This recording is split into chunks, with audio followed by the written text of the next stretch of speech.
Welcome to the Teague Cabin. It was built by William and Rebecca Teague in 1874, moved to Hart Square in 2004. It was donated to Hart Square by Betty Reed. It took me 2 days to remove it and over 14 months to put it back. The chimney you're seeing here is a hand-carved sandstone chimney. Some of the stones weigh over 1,000 pounds. This area had several other chimneys that I have seen on restored houses that are being lived in at this time. The stone itself was actually hand-carved, and that must have been some. I've researched that area and I can't find any history of any type of mining that would have done the sandstone, but obviously there was one nearby, because can you imagine moving this size stone more than about 5 or 10 miles? This house also is the only one with a lightning rod on top. The Teague Cabin actually is being shown as a early surveyor's cabin, and inside you'll see all the different surveyor's desks and equipment that was used in the 1800s in surveying. As we enter the Teague Cabin, you'll notice a small table, and basically in all the cabins that we have, you'll see a handout that will give you a total history, and then usually you'll see a photo album showing what the cabin looked like when we find it and when we're building it back. On the corner wall, as we walk in the front room, you'll see a walnut corner cupboard. This is a weakness. Corner cupboards are a weakness of mine, and you'll find some 26 or 7 corner cupboards throughout the village. Some very primitive and some real fine. In the center of the room is a small walnut drop table. Beside the drop leaf table, you see a spindle-back rocking chair and cradle.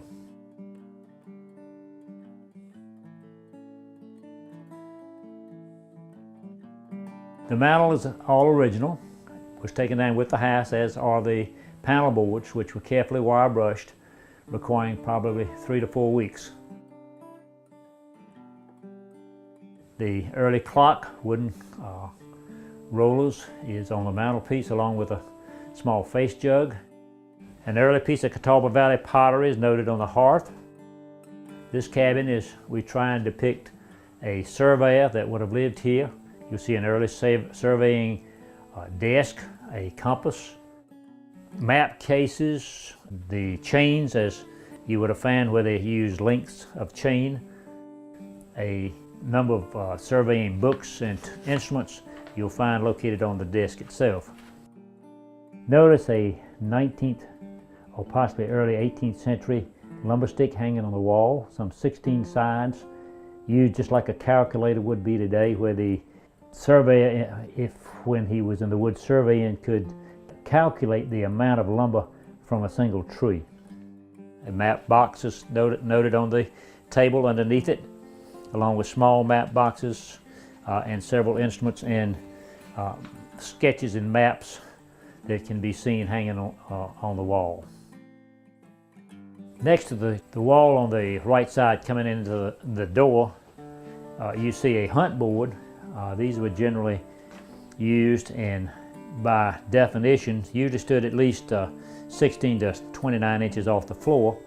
Some people would call them a sideboard, and the Georgia Neat Piece book frequently will call them a slab. They were typically taken outside, as the story goes. When the hunters came in, they could reach down and get their food or drink without having to dismount. Over the table are the people who built and lived in this house in the 1800s, William and Rebecca Teague. Notice the 2 doors leading to the stairwell for the entrance of the second floor. The reason for the 2 doors was that in the summertime the doors were left open, closed, and in the wintertime they were open so that the only source of heat was either from the stove in the kitchen or the fireplace, and the heat would rise, and in the wintertime it would go to upstairs where the people were sleeping. As we come into the kitchen, notice a collection of different types of butter churns. We have a tin butter churn, a wooden one, a crock, a Catawba candy crock one, and a most unusual one that's turned by hand. You'll see a little blue hand crank one, and a daisy churn, which really dates into the early 1900s to the late 1800s. By the back door is a small table with a cherry pie and a fly cover, along with several types of different molds, and a hanger for bonnets and other kitchen utensils. The work table beside the stove has a small little corner cupboard with different early jars, and on the wall you'll see a number of different type of kitchen utensils. On the table itself you'll see a wooden apple peel is noted. It dates into the 1800s. The dough bowl and its different types of canned beans, green beans, apples, etc. is noted to be found on this work table. In the back of the room is a early Victor Jr. Stove, which could have dated back in the late 18 to early 1900s, on which you'll see a number of different types of pots, frying pans, waffle iron, etc. And in the corner beside the stove you'll see a corner cupboard, the only one I've ever seen that came not only at 30 to 40 degrees but also went back to the corner. It's called a turkey breast corner cupboard, and it's made from butternut. Inside you'll see early type of flatware, blue and white salt glaze, and some flow blue china. By the window you will see a large four-board dining table. Some people would call it a harvest table, with matching chairs and a bench, along with a high chair, early high chair. Beside the kitchen table is a small hanging shelf where we have candle molds in line, an unusual collection over the years I've made from 1 to 6 in number. I'm looking for the 7th one. I do know it's out there. I have a friend that has one.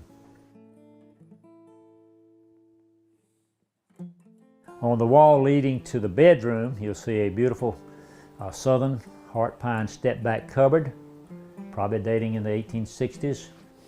It's filled full of china and flow blue for kitchen use. As we enter the downstairs bedroom, you notice a large rope bed with a nice quilt, and a quilt roller noted at the end of the bed where they could roll the quilt up as if they got cold during the night. At the foot of the bed you see an early washstand with bowl and pitcher, a razor strap, a razor, and a shaving bowl and shaving brush. A open cupboard is seen with several early dress and a nightgown, along with a lot of ticking material, pillows, quilts, etc. By the front window there's an early yarn winder, a desk, and some early books, and an early chair. At the top of the stairs, if you turn into the left bedroom, you see a early blanket chest with drawers, a chest of drawers, and a bed, all of which are in the early pumpkin paint. A rope key that tightens the rope beds up is on top of the trunk. The outer corner, the back corner, you see a book and a light or oil lamp, which is really electrified. And we had indoor plumbing. If you notice by the blanket chest, a little place to sit down and have a problem, if you had a problem. By the door you'll see a wooden square nail guitar box.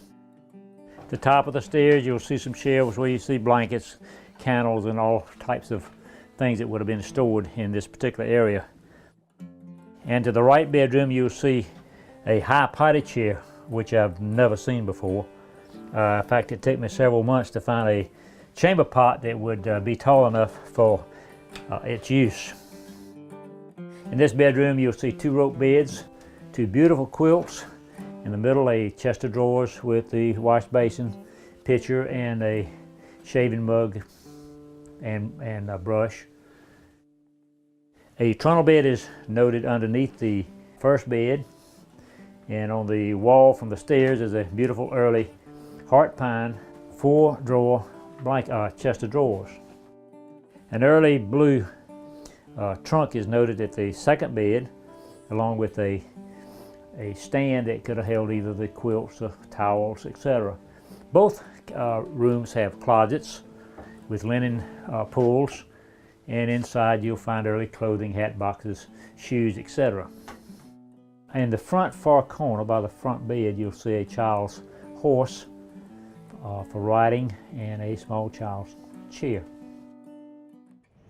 This is the Teague summer kitchen. Now we've moved down to a lower level. This was actually underneath the upper kitchen in this particular cabin. Again, the summer kitchen was used, like it advocates, it's done in the summer, where cooking is done down in a cooler area and you don't heat the already heated upstairs kitchen. The temperature actually changes almost 10 degrees as you walk in the front door and then come down to the lower level. You can notice the change in the temperature immediately. As we come into the summer kitchen, down the steps, we notice to the left a large rock fireplace where they did the cooking. A stretcher table is noted in the middle where you can notice rosehead nails in the top boards, indicating this table was built and used in the late 1700s. A small press or cupboard is noted on the back wall, containing different types of canned goods, vegetables, etc. A corner table, small corner table noticed in the back part of the kitchen, contains fruits and bread and a large Catawba Valley pitcher. Around the walls on the upper section, you noticed a lot of kitchen utensils that were used, along with herbs that are hanging from the rafters above. A real unusual piece is noted right at the door, and it's an herb grinder, big large metal with a metal blade that rolls forward and backwards to grind the herbs. Notice this is the second big chimney in this particular cabin, the first being an extremely large sand casted one. This is rock, and it has a large crane and trammel. Trammel being an adjustable hook for pots to adjust it to over the height of the fireplace. The crane can be pulled forward or backward to adjust the place that you wanted to put your pot or kettle over the flame, or coals.